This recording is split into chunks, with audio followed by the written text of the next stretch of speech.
తండ్రి అయిన దేవునికి యేసుక్రీస్తు నామములో వందనాలు. అలాగే ఆన్లైన్ ద్వారా ఈ వాక్యాన్ని చూస్తున్నటువంటి దేవుని పిల్లలందరికీ యేసుక్రీస్తు నామములోనే నా శుభాభివందనములు. ప్రియమైనటువంటి దేవుని వాళ్ళారా, మరి 2023 సంవత్సరం చివరి రోజుల్లోకి వచ్చేసాము. రేపు 31 అని చెప్పి, మరి ఆ తర్వాత నూతన సంవత్సరం అని, వాగ్దానాలని మన క్రైస్తవులు కూడా లోక ఆచారంలో పడి లోకస్తులు చేసినట్టుగానే మరి విందులు వినోదాలతోటి మునిగి ఉంటారు. ఎందుకంటే లోకస్తులైతే ఏదో ఈ ప్రపంచం అంతా ఇప్పుడే మరి అంతరించిపోతుంది అన్నట్టుగా మరి తాగి విందులు చేసుకుంటూ రోడ్డు మీద happy new year happy new year అని చెప్పి మరి దారిన వచ్చేపోయే వాళ్ళందరిని కూడా మరి షేక్ హ్యాండ్ ఇచ్చుకుంటూ వాళ్ళని హర్ట్ చేసుకుంటూ మరి వారి యొక్క పనులకు ఆటంకం కల్పిస్తూ మరి తాగి మరి ఆ బాటిల్తోటి ఇష్టానుసారంగా పగలగొట్టి అనేక మందికి ఇబ్బంది కలిగిస్తూ వింత వింత చేష్టలు చేస్తూ మరి 31 నైటు అంతా గోలగోలగా చేసుకుంటూ అదే సంతోషము ఇదే ఆనందం అన్నట్టు ఇప్పుడు జరిగిపోయినటువంటి కాలం అంతా, అంటే ఈ సంవత్సరం అంతా ఎంతో హ్యాపీ చేశాము, ఈ సంవత్సరాన్ని హ్యాపీతోటే వదిలిపెట్టాలన్నట్టుగా మరి లోకస్తులు ప్రవర్తిస్తుంటారు. అదే ప్రకారంగా మన క్రైస్తవులు కూడా ఈ డిసెంబర్ 31ని ఎంజాయ్ చేయాలని చెప్పి మంచిగా తాగి మంచిగా తిని ఎంజాయ్ చేసుకుంటూ ఇక అర్ధరాత్రి 12 గంటలు దాటేదాకా ఇందులు వినోదాలతోటి వీళ్ళు కూడా అలాగే ఉండి మరి మొదటిది రోజు నూతన సంవత్సరం రోజున మరి వాగ్దానాలని ఇవి అన్నీ చేసుకుంటూ నూతన సంవత్సరం ఆనందించాలని మరి ఇలాంటి ఆలోచనలో క్రైస్తవులు కూడా అలాగే ఆచారంగా చేసుకుంటున్నారు. నిజంగా భూమి మీద దేవుడు చెప్పినట్టుగా ఏదైనా నూతనమైనది ఉన్నదా, లేకపోతే కొత్త సంవత్సరం అని కానీ, లేకపోతే సంవత్సరంలో చివరి రోజు అని కానీ, ఇవన్నీ క్రైస్తవులు చేయమని కానీ, అపోస్తులు చేసినట్టు కానీ, మరి దేవుడు చేయమన్నట్టు కానీ ఎక్కడైనా ఉన్నాయా అంటే ఇవి నిజంగా ఇవేవి కూడా లేవు. క్రీస్తునందు ఎల్లప్పుడూ ఆనందించుడి, ప్రభువునందు ఆనందించుడి అని దేవుడు చెప్తుంటే మన వాళ్ళు ఏం చేస్తున్నారంటే ఈ దినాల యందు మరి సంవత్సరాలు, మాసాలు, పండగలు వీటిలో ఆనందించాలని ఈ సొంతగా మనుషులు పెట్టినటువంటి ఆచారాలు, మనుషులు పెట్టినటువంటి పండగలు, మనుషులు పెట్టిన దినాలకే వీళ్ళు మరి ఆచరించుకుంటూ వాటినే చేస్తున్నారు తప్ప నిజంగా ఇందులో దేవుని యొక్క ఆలోచన, దేవుడు ఏం మాట్లాడుతున్నాడు అన్న ఆలోచన కూడా తెలియకుండా వాక్యాలు రాసి ఉన్నా కూడా వాక్యాలను చదువుకుంటూ కూడా ఎవరికి ఈ వాక్యం రాయబడింది, ఎవరికి దేవుడు ఈ విషయాన్ని చెప్తున్నాడు అన్న విషయాన్ని తెలియకుండా కూడా మనం ఈ పండగలు ఇవన్నీ చేసుకుంటూ మరి వాగ్దానాలని, నూతన సంవత్సరం అని, 31 డే అని ఎంతో సెలబ్రేషన్ చేసుకుంటూ కేకులు కోసుకుంటూ దేవుణ్ణి ఘనపరచడం వదిలిపెట్టేసి దేవుడిచ్చేటువంటి ఆయుష్కాలం పొడిగింపును సంతోషించడం మొదలుపెట్టి దేవుడు చేసే మరి కొత్త కార్యాల గురించి, దేవుడు నూతనమైనటువంటి కార్యాలంటే మన హృదయంలో వచ్చే మార్పులు,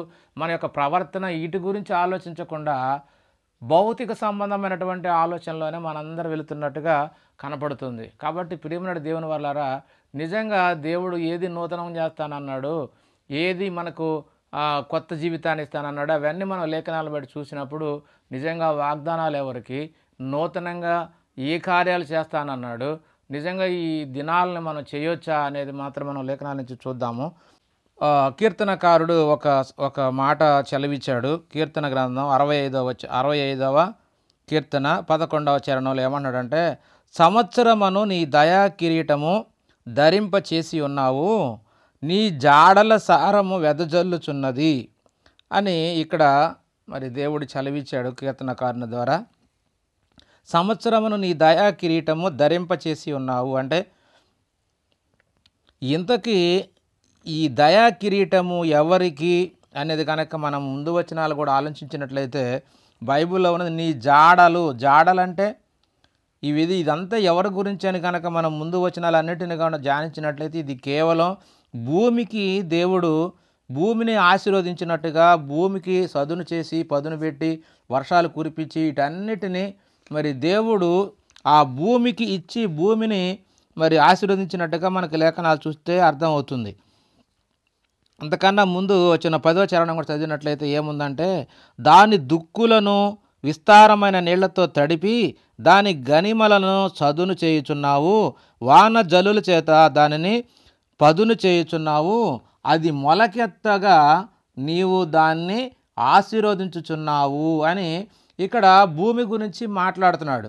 ఈ కింద 11వ వచనంలో ఏమంటున్నాడంటే నీ జాడల సారము వెదజల్లుచున్నది అంటున్నాడు. జాడలంటే ఆ భూమి యొక్క మనం అరకతోలినప్పుడు ఒక సాళ్ళుగా వేస్తుంటాం మొక్కల్ని, అవి పెరిగి మంచిగా పంట వచ్చినప్పుడు వాటి జాడల సారం అంటే ఆ సాళ్ళల్లో ఉన్నటువంటి మొక్కల యొక్క సారము, పంట యొక్క సారము వెదజల్లుచున్నది అంటున్నాడు. అంటే ఇది దేవుడు మరి దయా కిరీటాన్ని ఇచ్చేది దేని గురించి అంటే భూమి పంటకి ఇస్తున్నాడు. ఎందుకంటే ఆ పంట వలనే మనం ఆశీర్వదించబడతాం కాబట్టి మొట్టమొదట దేవుడు భూమిని ఆశీర్వదిస్తున్నట్టుగా ఇక్కడ ఈ లేఖనం ఉంది.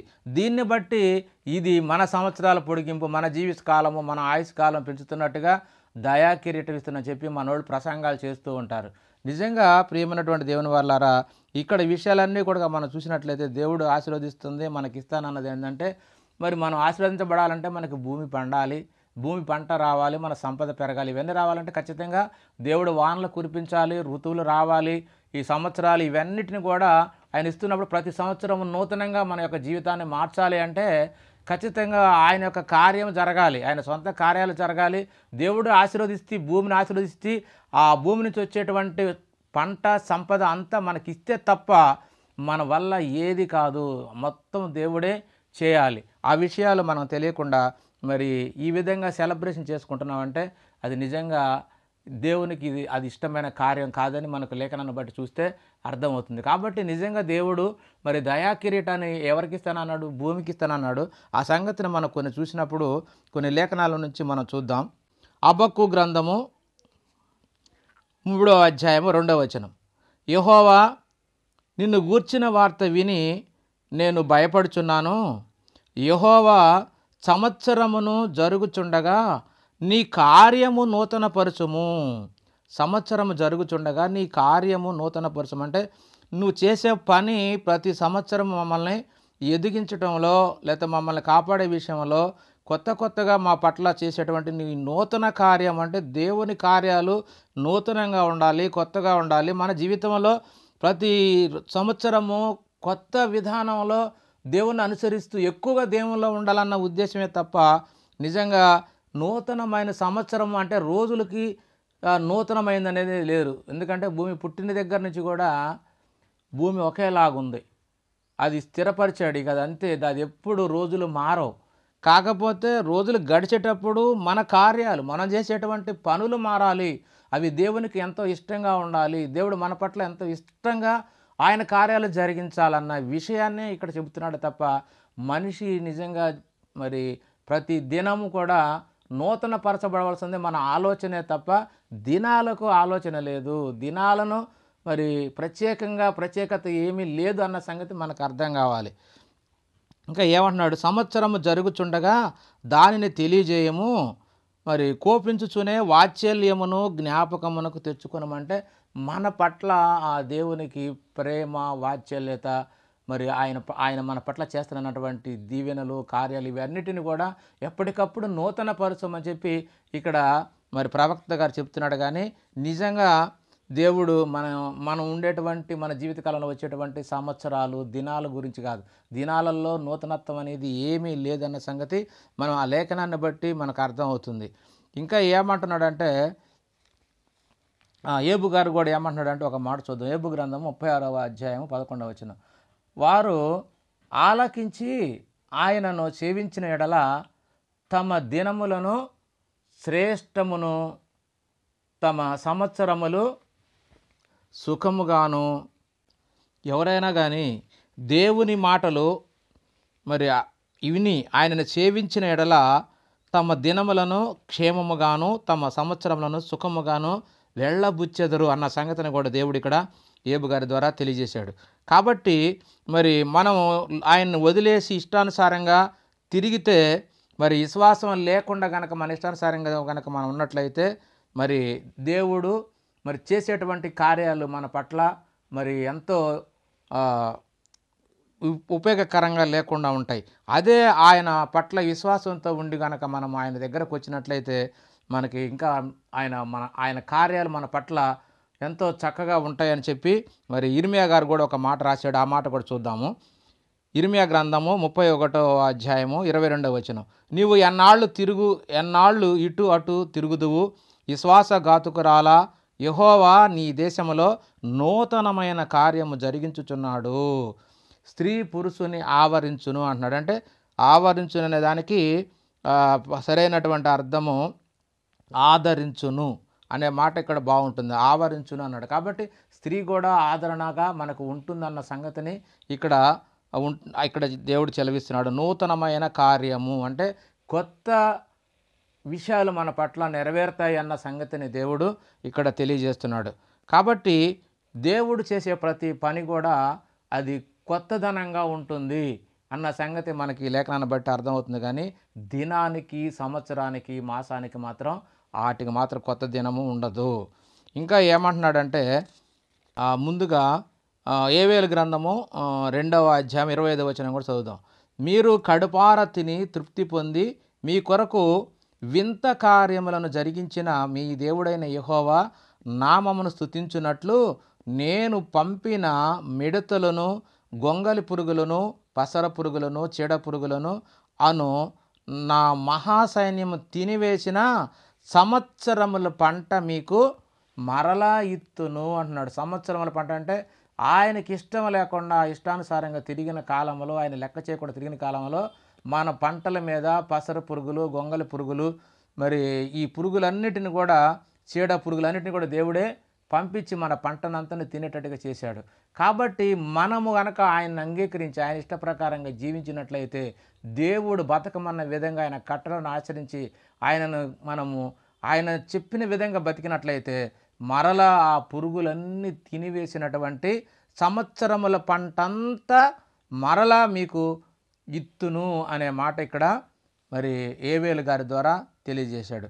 కాబట్టి ప్రియమైనటువంటి దేవుని వాళ్ళారా, దేవుడు మనకు భూమిని ఆశీర్వదించి భూమి ద్వారా మనకు పంటను దయచేస్తానని చెప్పి, ఆ భూమికి జీవ కిరీటాన్ని ఇస్తానని చెప్పి అక్కడ కీర్తన గ్రంథంలో తెలియజేశాడు. కాబట్టి ద్వితీయోపదేశకాండము 11వ అధ్యాయం 12వ వచనం, అది ఆకాశ వర్ష జలము త్రాగును, అది నీ దేవుడైన యెహోవా లక్ష్యపెట్టు దేశము, నీ దేవుడైన యెహోవా కన్నులు సంవత్సరాది మొదలుకొని సంవత్సరాంతము వరకు ఎల్లప్పుడూ దాని మీద ఉండును అంటున్నాడు. కాబట్టి ప్రియమైనటువంటి దేవుని వాళ్ళ మనం ఏ దినాన్ని ఆచరించాల్సిన అవసరం లేదు, ఏ దినాన్ని గురించి ఎదురు చూడాల్సిన అవసరం లేదు. మనం ఎదురు చూడవలసింది దేవుని యొక్క నీతిని, దేవుని యొక్క రాజ్యాన్ని, దేవుని యొక్క మాటను మనము ఆలకించి ఆ మాటల ప్రకారంగా జీవించినట్లయితే ఆయన యొక్క దయ, ఆయన యొక్క కృప మన మీద సంవత్సరాది మొదలుకొని సంవత్సరాంతం వరకు ఆయన కన్నులు మన మీద ఉంటాయి. మనల్ని ఆయన నిత్యము కాపాడుతూ ఉంటాడన్న సంగతి ఇశ్రాయేలుకు చెప్పిన మాటలను బట్టి మనకు కూడా అర్థమవుతుంది. కాబట్టి ప్రియమైనటువంటి దేవుని వాళ్ళారా, దేవుడు మరి ఏది మనకి ఇస్తానన్నాడు? సంవత్సరం అనే దయా కిరీటాన్న, లేకుంటే మంచి కార్యముల ఏవి ఇస్తాడంటే మనకు నూతన కార్యాలను మన ఎడల చేస్తానని అని దేవుడు తెలియజేస్తున్నాడు. కాబట్టి ప్రియమైనటువంటి దేవుని వాళ్ళారా, మరి ఒకటి మనం అంటాం ఇది నూతనమైన కార్యము, ఇది నూతన సంవత్సరం అని మనం చేసుకుంటున్నాం. కానీ నిజంగా బైబిల్లో నూతన కార్యం అనే సమస్యనే లేదు. ఎందుకంటే అన్నీ కూడా గతంలో ఉన్నవే జరుగుతున్నాయి. ఇవాళ జరగవలసిందే రేపు జరుగుతుంది, రేపు జరిగబోయేదే క్రితంలో జరిగిందే ఉంటుందని చెప్పి మనకు లేఖనాలు ఉన్నాయి. ఆ లేఖనాలను కూడా మనం చూద్దాం. ఎందుకంటే ప్రసంగి గ్రంథము 1వ అధ్యాయం 10వ వచనంలో ఇలా ఉంది, ఇది నూతనమైనది అని ఒక దాని గురించి ఒకడు చెప్పును, అదియును మనకు ముందుండిన తరములో ఉండినదే. అంటే ఈ భూమి మీద నూతనమైనది అనేది రోజులు అనేవి లేవు. ఎందుకంటే ముందు ఏమున్నాయో అవే ఇప్పుడు జరుగుతున్నాయి, ఇప్పుడు ఉన్నవి ఇంకా జరగబోయేవి కూడా క్రితంలో జరిగినవే అన్న సంగతి ఇదే చెప్తున్నాడు ఆయన. ఒకడు చెప్తాడు కానీ అదియును మనకు ముందుండిన తరములో ఉండినదే తప్ప ఇప్పుడు కొత్తగా ఏమీ లేదు అన్న సంగతి మనకు అర్థం కావాలి. ఇంకా మనం ముందు వచనాలు 8, 9 వచనాలు కూడా చూసినట్లయితే అక్కడ ఏముందంటే అది కూడా చూద్దాము. ఎడతెరిపి లేకుండా సమస్తము జరుగుచున్నది, మనుషులు దాన్ని వివరింపజాలరు. ఎందుకంటే చూచుట చేత కన్ను తృప్తి పొందకున్నదట, వినుట చేత చెవికి తృప్తి కలుగుటలేదట. ఎందుకంటే తరము వెంబడి తరము గతించి పోవచ్చున్నది, భూమి మాత్రం ఒకటే ఎల్లప్పుడూ నిలుచుచున్నది. కాబట్టి ఈ భూమి మీద ఏది కూడా మరి శాశ్వతంగా మనుషులు కానీ జీవరాశులు ఏవి కూడా ఉండవు. తరం వెంబడి తరం గతించిపోతుంది. మన తరం పోతే మళ్ళీ ఇంకొక తరం, ఆ తరం పోతే ఇంకొక తరం, ఇలా తరం వెంబడి తరం గతించిపోతుంది. ఉన్నటువంటి వాళ్ళకి మాత్రం తృప్తి అనేది కలగట్లేదట. ఎంత చూసినా కూడా కంటికి తృప్తి లేదు, ఎంత విన్నా కూడా చెవుకి కూడా తృప్తి లేదు అన్న సంగతిని ఇక్కడ సొలొమోను గారు తెలియజేస్తున్నాడు. కాబట్టి మరి ఇంకా ఏమంటున్నాడంటే సొలొమోను గారు అంటే ఈ భూమి మీద జీవితం గురించి ఏం చెప్తున్నాడో ఆ మాట కూడా చూద్దాము. ప్రసంగి గ్రంథం 3:11 దేని కాలమునందు అది చక్కగా నుండినట్లు సమస్తమును ఆయన అంటే దేవుడు నియమించి ఉన్నాడు. సమస్తం కూడా ఏ కాలంలో ఏది జరగాలో అవన్నీ కూడా దేవుడు ఆల్రెడీ మరి చక్కగా నియమించి ఉన్నాడన్న సంగతిని ఇక్కడ మనకు తెలియజేస్తున్నాడు. కాబట్టి ఆయన అంటే దేవుడు శాశ్వత కాల జ్ఞానమును నరుల హృదయమందుంచి ఉన్నాడు. శాశ్వత కాల జ్ఞానమును నరుల హృదయమందుంచి ఉన్నాడు. కానీ దేవుడు చేయు క్రియలను పరిశీలనగా తెలుసుకొనుట అది చాలదు. ఆ జ్ఞానము మనుషులకి సరిపోదు. ఎందుకంటే దేవుడు ఎప్పుడు నిత్యమైనటువంటి కార్యాలు చేస్తూనే ఉంటాడు. దినాలు జరుగుతూ ఉంటే ఆయన కార్యాలు కూడా కొత్తగా మారుతూ ఉంటాయి అన్న సంగతిని మనకి ఈ లేఖనాలను బట్టి అర్థమవుతుంది. ఎందుకంటే శాశ్వత కాల జ్ఞానాన్ని ఇచ్చినా అందులో ఉన్నదాన్ని మనం ఎంత తెలుసుకున్నా కూడా ఆ తెలుసుకున్నటువంటి జ్ఞానము పరిశీలన చేసినా అది సరిపోదట. ఆ దేవుని జ్ఞానానికి ఆ దేవుడు చేసే నూతన క్రియలను తెలుసుకోవడం మనుషుల యొక్క వల్ల కాదు అన్న సంగతి ఇక్కడ లేఖనాన్ని బట్టి మనకు అర్థమవుతుంది. ఇంకా ఏమంటున్నాడంటే 3:13-14 కూడా చూద్దాం. దేవుడు చేయు పనులన్నీ శాశ్వతములని నేను తెలుసుకుంటుని. దేవుడు చేయు పనులన్నీ శాశ్వతములని నేను తెలుసుకుంటుని. దానికి ఏదియు చేర్చబడదు, దాని నుండి ఏదియు తీయబడదు. మనుషులు తన యందు భయభక్తులు కలిగి ఉండునట్లు దేవుడిట్టి నియమము చేసి ఉన్నాడు. దేవుడిట్టి నియమం చేసి ఉన్నాడు. కాబట్టి ప్రేమనుడు దేవుని వాళ్ళారా, మనకి ఏది కూడా ఈ లోకంలో ఏది కూడా కొత్తది కాదు అన్న సంగతి మనకు అర్థం కావాలి. ఏది చేసినా దేవుడే చేస్తాడన్న సంగతి మనకు అర్థం కావాలా. కాబట్టి మన యొక్క ఆలోచన, మన యొక్క నమ్మకము దేవుని మీద తప్ప ఈ లోకంలో దేని మీద ఉండకూడదన్న సంగతిని ఈ మాటను బట్టి మనకు అర్థమవుతుంది. ఎందుకంటే సమస్తము కూడా దేవుడే చేశాడన్న సంగతి మనకు అర్థం కావాలి. దేవుణ్ణి విడిచి నువ్వు దేనికి మొక్కినా, నువ్వు దేన్ని ఆశించినా, నువ్వు దేని మీద ఎంతగా ఆలోచన చేసినా అవన్నీ కూడా వ్యర్థం అనే ఇక్కడ ప్రసంగి గారు కూడా మనకి తెలియజేశాడు. కాబట్టి ఇంకా ఏమన్నాడంటే ప్రసంగి 12:13 ఇలా ఉంది. దేవుని యందు భయభక్తులు కలిగి ఉండి ఆయన కట్టడలను అనుసరించి నడుచుచుండవలెను. దేవుని యందు భయము భక్తి కలిగి ఉండి ఆయన కట్టడలను అనుసరించి నడుచుచుండవలెను. మానవ కోటికి ఇదియే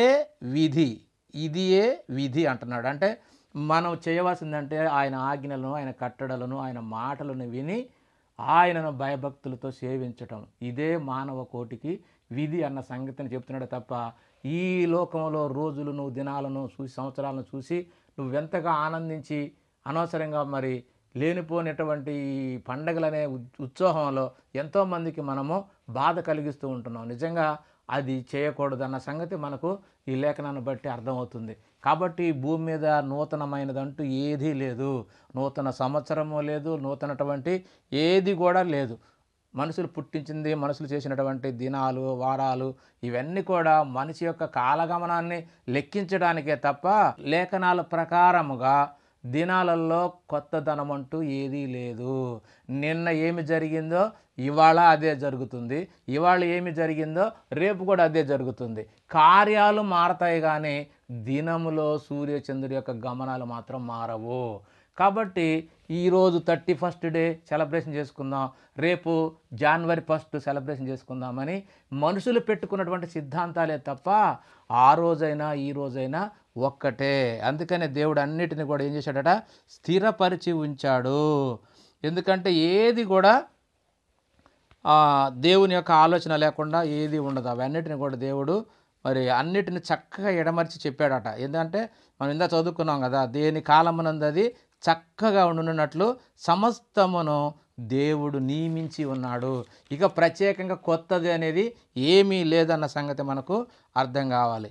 కాబట్టి ప్రియమైన దేవుని వాళ్ళారా, ఇంకా ఏమంటున్నాడంటే పౌలు గారు కూడా ఈ లోకం గురించి మాట్లాడుతూ ఆయన ఒక చక్కని మాట మాట్లాడాడు. ఆ మాట కూడా చూద్దాము.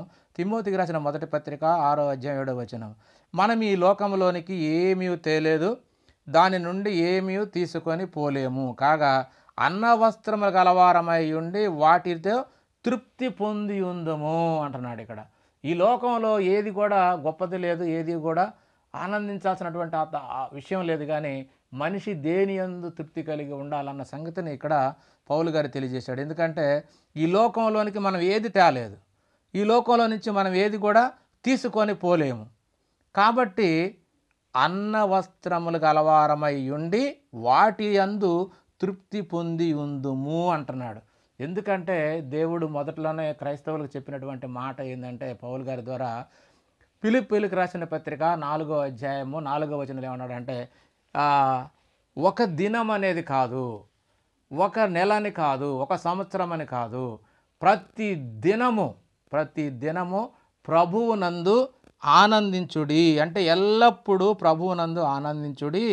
మరలా చెప్పుదును, ప్రభువునందు ఆనందించుడి. అంటే ప్రతి దినాన్ని ఆనందించమంటున్నాడు తప్ప ఇదిగో ఈ సంవత్సరాలను పండగలను ఆధారం చేసుకొని క్రైస్తవుడు మరి అన్యులులాగా దేవుని ఎరగని వారిలాగా దినాలను బట్టి పండగలను బట్టి మీ ఉత్సవాలు చేసి దేవుణ్ణి అవమానపరచొద్దు అనే సంగతిని కూడా మనకి ఈ లేఖనాన్ని బట్టి అర్థమవుతుంది.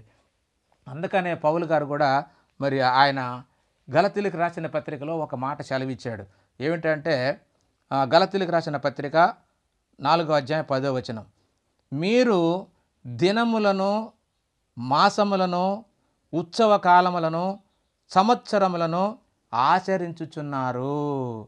అంటే ఈ దినాలనేవి, ఈ సంవత్సరాలనేవి, ఈ మాసాలనేవి కొన్నిటిని ఇశ్రాయేలీలకు ఇచ్చాడు ఆ రోజుల్లో. అంటే ధర్మశాస్త్రం ఉన్న రోజుల్లో వాళ్ళు మరి కొన్ని పనులు చేయొచ్చు, కొన్ని చేయకూడదు అనేది క్రీస్తు వచ్చేంతవరకు వాళ్ళకు కొన్ని నియమాలు, నిబంధనలు, మరి ధర్మశాస్త్రము, పండుగలు వాళ్ళకి ఇచ్చాడు. కానీ వాళ్ళు అవి ఆచరించకపోతే క్రీస్తు వారు వచ్చిన తర్వాత వాటన్నిటిని కూడా తీసేశాడు. క్రీస్తు వచ్చిన తర్వాత ఇక అవేమీ లేవు. క్రీస్తు రాకముందు ఇశ్రాయేలులకు ఉన్నాయి. అవి మరి పౌలు గారు తెలియజేస్తాడు. ఆ మాట కూడా చూద్దాం. ఎందుకంటే మన వాళ్ళు వాగ్దానాలు అని చెప్పి రేపు 31 ఫస్ట్ రోజులో వాగ్దానాలు తీసుకుంటారు. ఎందుకంటే ఇశ్రాయేలుకు కొన్ని భౌతిక సంబంధమైన ఆశీర్వాదాలన్నీ కూడా వాళ్ళకి ఇస్తాడు. చాలా ఉంటాయి. నిన్ను ఆశీర్వదిస్తాను, నిన్ను తృప్తిపరుస్తాను ఇస్తానని ఇవేలాంటివన్నీ ఉంటాయి. వీటిలో మంచి వాక్యాలన్నిటిని ఏరి మన వాళ్ళు ఏం చేస్తారంటే పాస్టర్లు మంచి వాక్యాలని ప్రింటింగ్ చేసి ఒక ప్లేట్లో పెట్టి ఆ 31 నైట్ తెల్లారుజామున ఏంటంటే అందరూ ప్రార్థన చేసుకొని తీసుకోండి అమ్మా, ఈ దేవుడు మీకు ఇచ్చిన ఈ సంవత్సరం మొత్తం వాగ్దానాలు అని చెప్పి చెబుతారు. అది అన్నీ అయిపోయినాయి. ఆ వాగ్దానాల కార్యక్రమాలు మొత్తం ఇశ్రాయేలుకి ఇచ్చినవి అవన్నీ కూడా ఆయన ఆ కాలంలో చెప్పాడు, ఆ కాలంలో వాళ్ళకి నెరవేర్చాడు. వాళ్ళు యేసుక్రీస్తు వారి తర్వాత అవన్నీ కూడా తీసివేయడం జరిగింది. ఇక ఈ రోజున ప్రత్యేకంగా వాగ్దానాలు అంటూ ఏమీ లేవు. కాబట్టి ఆ వాగ్దానాలు ఎవరికి ఇవ్వబడ్డాయి, ఎవరికి ఎప్పుడు దాకా ఉన్నాయనే విషయాలను మనం లేఖనాలను బట్టి చూసి అర్థం చేసుకుందాం. రోమాపత్రిక 9వ అధ్యాయము 4వ వచనంలో మరి ఇలా ఉన్న చూద్దాం. రోమాపత్రిక 9వ అధ్యాయం 4వ వచనం. వీరు ఇశ్రాయేలీలు దత్తపుత్రత్వమును, మహిమయు, నిబంధనలను, ధర్మశాస్త్ర ప్రధానమును, అర్చనాచారాదులను, వాగ్దానములను వీరివి. అంటే వాగ్దానాలు కానీ, ధర్మశాస్త్రం కానీ, అర్చనాచారాలు కానీ, మహిమ, నిబంధనలు, మరి దత్తపుత్రత్వం ఇవన్నీ కూడా ఇశ్రాయేలీలకు మాత్రమే దేవుడిచ్చాడు. ఇశ్రాయేల్ ప్రజలనే దేవుడు మొట్టమొదట వెనుకున్నాడు. వారికి ధర్మశాస్త్రం ఇచ్చాడు, అర్చనాచారాదులు ఇచ్చాడు, ఎలా ఆరాధన చేయాలనేది విషయాలన్నీ కూడా మొట్టమొదట దేవుడు వారికే తెలియజేయటం జరిగింది. కాబట్టి ఇవి ఇశ్రాయేల్ ప్రజలు అని చెప్పి మనకు ఖచ్చితంగా లేఖనాల్లో ఉంది. కాబట్టి మనం దీన్నే నమ్మాలి. ఇంకా అలాగే ద్వితీయోపదేశ కాండంలో మోషే గారు కూడా ఒక మాట తెలియజేశాడు. అది కూడా చదువుదాం. ద్వితీయోపదేశ కాండము 29వ అధ్యాయము 29వ వచనం. రహస్యములు మన దేవుడైన యెహోవాకు చెందును. రహస్యములన్నీ కూడా మన దేవుడైన యెహోవాకు చెందును అని వాళ్ళు చెబుతూ, అయితే మనము ఈ ధర్మశాస్త్ర వాక్యములన్నిటిని అనుసరించి నడుచున్నట్లు, ఈ ధర్మశాస్త్ర వాక్యములన్నిటిని అనుసరించి నడుచున్నట్లు బయలుపరచబడినవి ఎల్లప్పుడూ మనవియు మన సంతతి వారివియు నగునని చెప్పుదురు అంటున్నాడు. అంటే మనవి మన సంతతి వారి, అంతే తప్ప అన్యులైనటువంటి మనకి కాదు. ఇశ్రాయేల్ ప్రజలు చెప్పుకుంటున్నారు అవి మనవి మన సంతతి వారి అని చెప్పి ధర్మశాస్త్రంలో మోషే గారు వాళ్ళకి రాయించాడు తప్ప ఇవి ప్రజలందరికంటే లోకంలో ఉన్న మనుషులందరివి కావు. ఈ వాగ్దానాలు అనేవి భౌతిక సంబంధమైన వాగ్దానాలు మాత్రం అవి వారికి మాత్రమే, ఇశ్రాయేలుకి మాత్రమే, కానీ నేటి క్రైస్తవులకు మాత్రం కాదు అన్న సంగతి ఖచ్చితంగా ఇక్కడ ఈ లేఖనాన్ని బట్టి మనకు అర్థమవుతుంది. ఎందుకంటే భౌతిక సంబంధమైన లోక సంబంధమైన వాగ్దానాలన్నీ కూడా దేవుడు వారి కొరకు కొంతకాలం ఇచ్చాడు. ఇప్పుడు క్రీస్తు వచ్చిన తర్వాత అందరికీ ఒకే వాగ్దానం ఉంది. ఆ వాగ్దానం ఏమిటంటే నిత్య జీవము.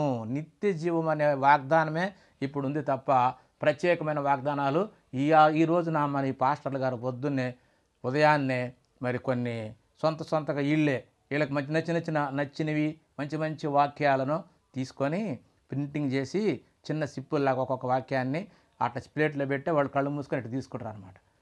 ఇది నిజంగా అబద్ధం. దీన్ని బట్టి మరి దేవుని యొక్క నామం కూడా వ్యర్థంగానే మనం ఆరాధిస్తున్నాం. ఇదంతా కూడా మనకు లేవు, ఈ వాగ్దానాలనే లేవు. ఈ వాగ్దానాలన్నీ కూడా నెరవేరిపోయినాయి.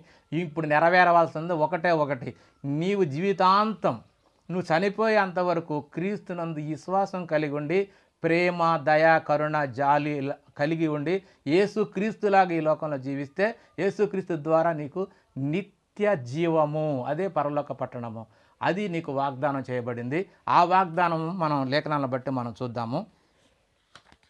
అదేమిటంటే నిత్య జీవం అంటే మనం ఎల్లప్పుడూ సంతోషంగా దేవుని దగ్గర క్రీస్తులా జీవించి ఉండడమే, ఎల్లప్పుడూ జీవించి ఉండడమే నిత్య జీవము. అది పరలోక పట్టణంలోనే మనకు దొరుకుతుంది. అది పొందుకోవాలంటే ఈ భూమి మీద క్రీస్తు ఏ విధంగా శ్రమపడి కష్టపడి బాధలు అనుభవించి మరి ఆయన ఓర్చుకొని మరణం పొంది దేవుని చేత తిరిగి లేపబడ్డాడో అదే ప్రకారంగా శ్రమలు అనుభవించినట్లయితే నువ్వు కూడా క్రీస్తుతో పాటు దేవునికి కుమారుడిగా దేవునికి వారసుడిగా నువ్వు కూడా ఉంటావన్న సంగతి లేఖనాన్ని బట్టి మనకి అర్థమవుతుంది. కాబట్టి యేసుక్రీస్తు వారు మరి ఆయన చెప్పినటువంటి మాట ఏమిటంటే అది యోహాను గారు తెలియజేశాడు. యోహాను గారు రాసినటువంటి మొదటి పత్రిక 2వ అధ్యాయం 25వ వచనం, నిత్య జీవము అనుగ్రహించునన్నది ఆయన, అంటే దేవుడు తానే మనకు చేసిన వాగ్దానము. మనకేం చేశాడు? నిత్య జీవం అనుగ్రహిస్తానన్నాడు. కాబట్టి అదే మనకు వాగ్దానం ఉంది. అయితే ఆ వాగ్దానము ఎవరి ద్వారా నెరవేరుతుందన్న సంగతిని యోహాను గారే తెలియజేశాడు. ఆ మాట కూడా చూద్దాం. 1 యోహాను 5వ అధ్యాయం 11వ వచనం, దేవుడు నిత్య జీవము దయచేశాను, ఈ జీవము ఆయన కుమారుని యందున్నది. ఈ నిత్య జీవం ఎవరి దగ్గర ఉంది? ఆయన కుమారుని యందున్నది. ఎందుకంటే యేసుక్రీస్తు మరి తాను చేసినటువంటి మహా గొప్ప కార్యము శిలువ మరణ త్యాగము. ఆ త్యాగం చేసి మనల్ని కూడా మనము బానిసలు కాకుండా ఆ పాప నుంచి తొలగించి మనల్ని నిత్య రాజ్యంలోకి హక్కు కల్పించాడు. కాబట్టి ఆ క్రీస్తుని ఎవరైతే అంగీకరిస్తారో, క్రీస్తులాగా బతకడానికి ఎవరైతే ఇష్టపడి మారు మనసు పొందుకొని బాప్తిసం తీసుకొని ఆయన లేఖనాల ప్రకారంగా ఆయన ఏ విధంగా మరణించాడు, ఎలా సమాధి చేయబడ్డాడు, లేఖనాల ప్రకారం ఎలా తిరిగి లేపబడ్డాడు, అదే ప్రకారంగా మనము కూడా జీవించి మరి మనము కూడా చనిపోవాలి. ఆయన యొక్క మరణానికి సాదృశ్యమైనటువంటి దానిలో చనిపోవాలి, సమాధి చేయబడాలి, తిరిగి నీటి బాప్తిసం ద్వారా తిరిగి మరల లేపబడాలి. ఈ విధంగా ఆయన మరణ పునరుత్థానాల్లో మనం పాలు పంపులు పొందుకొని మారు మనసు పొందుకొని ఆయన యొక్క ఇష్టప్రకారంగా జీవించినట్లయితే మనం కూడా పరలోక పట్టణానికి యోగ్యతను సంపాదించుకుంటాం. ఇప్పుడున్నటువంటి వాగ్దానం అదే. ఆ వాగ్దానం కావాలా? అయితే క్రీస్తు దగ్గరికి రా, క్రీస్తు మాత్రమే నీకు ఇవ్వగలడు. కానీ ఈ లోకంలో మరి ఈ న్యూ ఇయర్ సెలబ్రేషన్స్, పండగలు, మరి 31st డేలు, ఈ ప్రత్యేకమైన రోజులు పెట్టుకొని లోకస్తుల్లాగా నువ్వు కూడా లోకస్తులతో కలిసిపోయి ఈ పండగలు ఇందులు వినోదాలు చేసుకుంటూ పోతే నువ్వు లోకానికి దాసుడు అయిపోతావు. లోక స్నేహము దేవునికి వైరము అని ఉంటుంది. కాబట్టి ప్రేమనుడ దేవుని వాళ్ళారా, ఈ విధంగా క్రైస్తవుడైన వాడు ఈ రోజున 31st డే కానీ వాగ్దానాలు కానీ నూతన సంవత్సరం అనేటువంటి సెలబ్రేషన్లో అవసరం లేదని వాక్యం చెబుతుంది. ఆ తర్వాత నీ ఇష్టం. అందరికీ వందనాలు. దేవునికి స్తోత్రం.